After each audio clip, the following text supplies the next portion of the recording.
आज हम आपको कुरान पाक की दो ऐसी अजीम और शान सूरतें सूरह यासीन और सूरह रहमान सुनाने वाले हैं, जिन्हें अगर आप सिर्फ एक मर्तबा सच्चे दिल से सुन लेते हैं तो आपका हर एक बिगड़ा हुआ काम फौरन बन जाएगा। दोस्तों, सूरह यासीन को कुरान का दिल कहा जाता है और सूरह रहमान को कुरान की जीनत। ये वो मुबारक सूरतें हैं कि इन्हें जिस मकसद के लिए भी सुन लिया जाए वो मकसद और वो काम फौरन पूरा हो जाता है। जिस घर में भी इन दोनों सूरतों को सुबह शाम सुना जाता है उस घर में बेशुमार बरकतें और रहमतें नाजिल होती हैं। अल्लाह तबारक ओ ताला उस घर के तमाम लोगों को हर मुसीबत, हर परेशानी और हर बीमारी से दूर रखता है। अगर आपकी कोई हाजत है जो बरसों से पूरी नहीं हो रही, या आप परेशान हैं कि लोग आपके कारोबार या घर को बुरी नजर से देखते हैं, या आप पर जादू जिन्नात का असर और बंदिश है,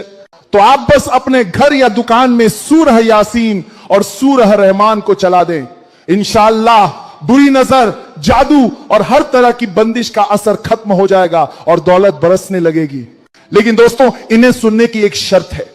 अगर आपने सुनना शुरू किया है तो इन्हें अधूरा छोड़कर मत जाइएगा, क्योंकि जिस तरह इन्हें पूरा सुनने से बिगड़े काम बन जाते हैं, उसी तरह अधूरा छोड़ने से बने हुए काम बिगड़ भी सकते हैं। अगर आप कुरान पाक से मोहब्बत करते हैं तो इस वीडियो को अभी लाइक कर दीजिए। मैं अल्लाह की बारगाह में दुआ करता हूं कि या अल्लाह, जिन लोगों ने भी सूरह यासीन और सूरह रहमान को मुकम्मल सुना है और इस वीडियो को लाइक किया है, अपनी रहमत से उनकी तमाम परेशानियों को दूर फरमा, उनके रिज़्क़ में बरकत अता फरमा और उनकी हर जायज हाजत को कबूल फरमा। आमीन। दोस्तों, कमेंट में आमीन जरूर लिखें, क्या पता किसकी जबान से निकला हुआ आमीन अल्लाह पाक कबूल फरमा ले।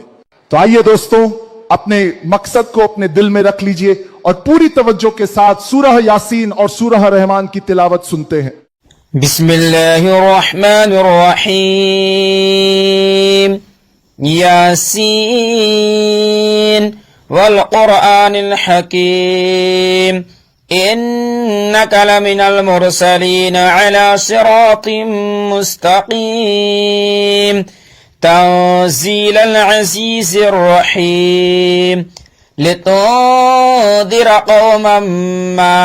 उन्ज़िर आबाउहुम फहुम गाफिलून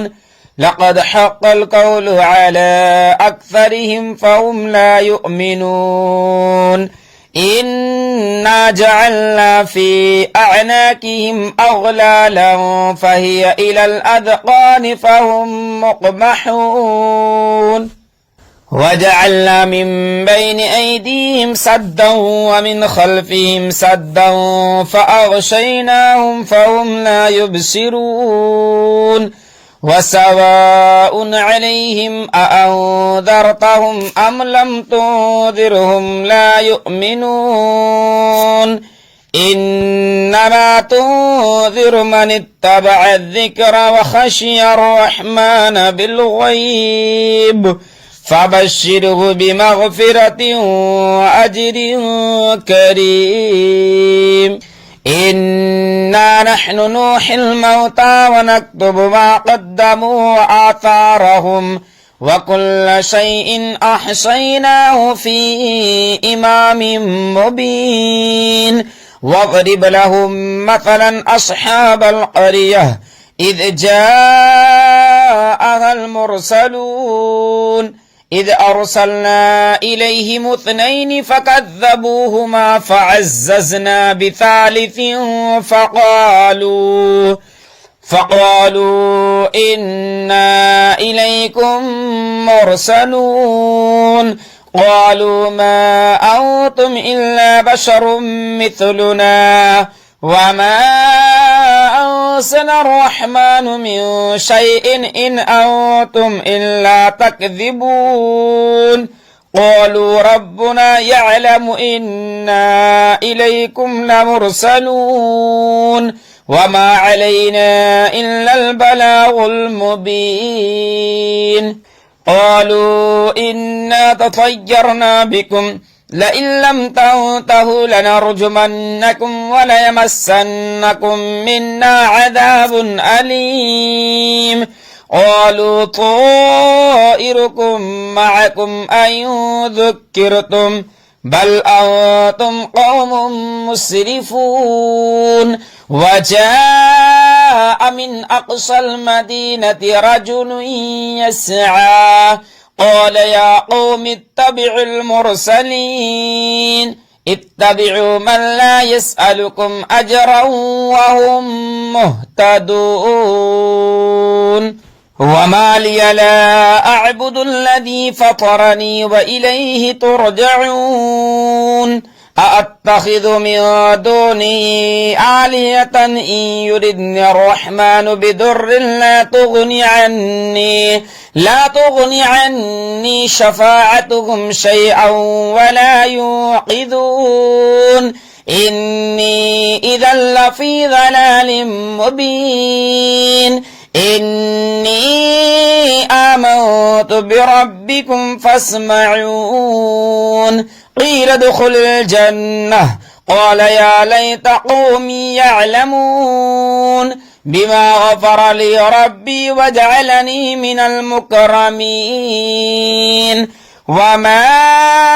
أرسلنا على قومه من بعده من جود من السماء وما كنا منزلين إن كانت إلا صيحة واحدة فإذا هم خامدون يا حسرة على العباد ما يأتيهم من رسول إلا كانوا به يستهزئون ألم يروا كم أهلكنا قبلهم من القرون أنهم إليهم لا يرجعون وإن كل لما جميع لدينا محذرون وآية لهم الأرض الميتة أحييناها وأخرجنا منها حبا فمنه يأكلون وجعلنا فيها جنات من نخيل وأعناب وفجرنا فيها من العيون ليأكلوا من ثمره وما عملته أيديهم أفلا يشكرون سبحان الذي خلق الأزواج كلها مما تنبت الأرض ومن أنفسهم ومما لا يعلمون وآية لهم الليل نسلخ منه النهار فإذا هم مظلمون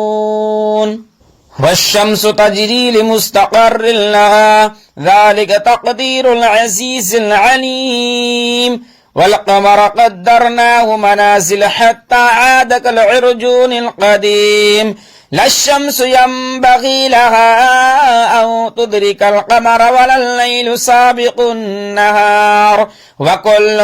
في فلك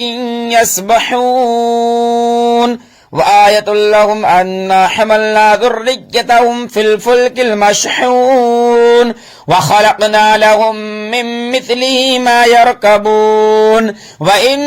نشأ نغرقهم فلا صريخ لهم ولا هم يوقظون إلا رحمة منا ومتاعا إلى حين وإذا قيل لهم اتقوا ما بين أيديكم وما خلفكم لعلكم ترحمون وما تأتيهم من آية من آيات ربهم إلا كانوا عنها معرضين وإذا قيل لهم أنفقوا مما رزقكم الله قال الذين كفروا للذين آمنوا أنطعم من لو يشاء الله أطعمه إن أنتم إلا في ضلال مبين ويقولون متى هذا الوعد إن كنتم صادقين ما ينظرون إلا صيحة واحدة تأخذهم وهم يخصمون فلا يستطيعون توصية ولا إلى أهلهم يرجعون ونفخ في السور فإذا هم من الأجداث إلى ربهم ينسلون قالوا يا ويلنا من بعثنا من مرقدنا هذا ما وعد الرحمن وصدق المرسلون إن كانت إلا صيحة واحدة فإذا هم جميع لدينا محضرون فاليوم لا تظلم نفس شيئا ولا تجزون إلا ما كنتم تعملون إن أصحاب الجنة اليوم في شغل فاكهون هم وأزواجهم في ظلال على الأرائك متكئون لهم فيها فاكهة ولهم ما يدعون سلام قولا من رب رحيم وامتازوا اليوم أيها المجرمون ألم أعهد إليكم يا بني آدم ألا تعبدوا الشيطان إنه لكم عدو مبين وأن اعبدوني هذا صراط مستقيم ولقد أضل منكم جبلا كثيرا أفلم تكونوا تعقلون هذه جهنم التي كنتم توعدون اصلوها اليوم بما كنتم تكفرون اليوم نختم على أفواههم وتكلمنا أيديهم وتشهد أرجلهم بما كانوا يكسبون ولو نشاء لطمسنا على أعينهم فاستبقوا الصراط فأنى يبصرون ولو نشاء لمسخناهم على مكانتهم فما استطاعوا مضيا ولا يرجعون ومن نعمره ننكسه في الخلق أفلا يعقلون وما علمناه الشعر وما ينبغي له إن هو إلا ذكر وقرآن مبين لينذر من كان حيا ويحق القول على الكافرين أولم يروا أنا خلقنا لهم مما عملت أيدينا أنعاما فهم لها مالكون وذللناها لهم فمنها ركوبهم ومنها يأكلون ولهم فيها منافع ومشارب أفلا يشكرون واتخذوا من دون الله آلهة لعلهم ينصرون لا يستطيعون نصرهم وهم لهم جند محضرون فلا يحزنك قولهم إنا نعلم ما يسرون وما يعلنون أولم ير الإنسان أنا خلقناه من نطفة فإذا هو خصيم مبين وضرب لنا مثلا ونسي خلقه قال من يحيي العظام وهي رميم قل يحييها الذي أنشأها أول مرة وهو بكل خلق عليم الذي جعل لكم من الشجر الأخضر نارا فإذا أنتم منه توقدون أوليس الذي خلق السماوات والأرض بقادر على أن يخلق مثلهم بلى وهو الخلاق العليم إنما أمره إذا أراد شيئا أن يقول له كن فيكون فسبحان الذي بيده ملكوت كل شيء وإليه ترجعون بسم الله الرحمن الرحيم الرحمن علم القرآن خلق الإنسان علمه البيان الشمس والقمر بحسبان والنجم والشجر يسجدان والسماء رفعها ووضع الميزان ألا تطغوا في الميزان وأقيموا الوزن بالقسط ولا تخسروا الميزان والأرض وضعها للأنام فيها فاكهة والنخل ذات الأكمام والحب ذو العصف والريحان فبأي آلاء آلاء ربكما تكذبان خلق الإنسان من صلصال كالفخار وخلق الجن من مارج من نار فبأي آلاء ربكما تكذبان رب المشرقين ورب المغربين فبأي آلاء ربكما تكذبان مرج البحرين يلتقيان بينهما برزخ لا يبغيان فبأي آلاء ربكما تكذبان يخرج منهما اللؤلؤ والمرجان فبأي آلاء ربكما تكذبان وله الجبال المنشآت في البحر كالأعلام فبأي آلاء ربكما تكذبان كل من عليها فان ويبقى وجه ربك ذو الجلال والإكرام فبأي آلاء ربكما تكذبان يسأله من في السماوات والأرض كل يوم هو في شأن فبأي آلاء ربكما تكذبان سنفرغ لكم أيها الثقلان فبأي آلاء ربكما تكذبان يا معشر الجن والإنس إن استطعتم أن تنفذوا من أقطار السماوات والأرض فانفذوا لا تنفذون إلا بسلطان فبأي آلاء ربكما تكذبان يرسل عليكما شواظ من نار ونحاس فلا تنتصران فبأي آلاء ربكما تكذبان فإذا انشقت السماء فكانت وردة كالدهان فبأي آلاء ربكما تكذبان فيومئذ لا يسأل عن ذنبه إنس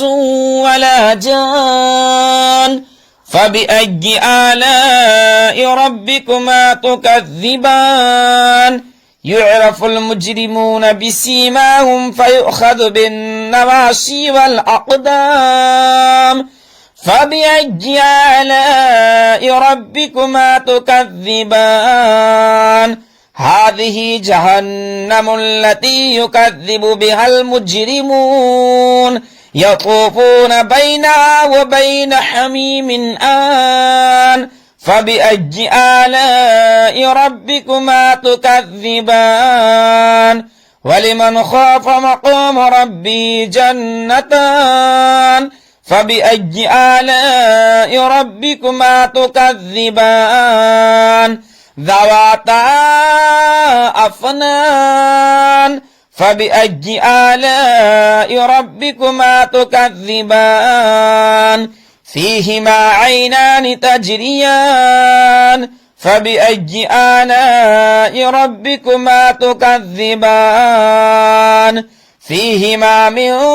كل فاكهة زوجان فبأي آلاء ربكما تكذبان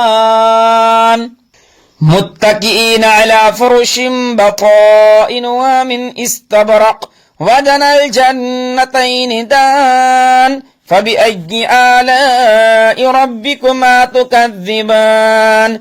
فيهن قاصرات الطرف لم يطمثهن إنس قبلهم ولا جان فبأي آلاء ربكما تكذبان كأنهن الياقوت والمرجان فبأي آلاء ربكما تكذبان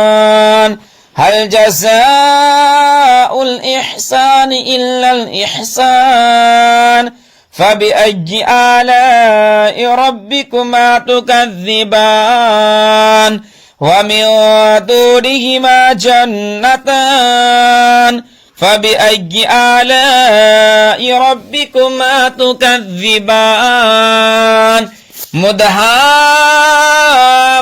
مدهامتان فبأي آلاء ربكما تكذبان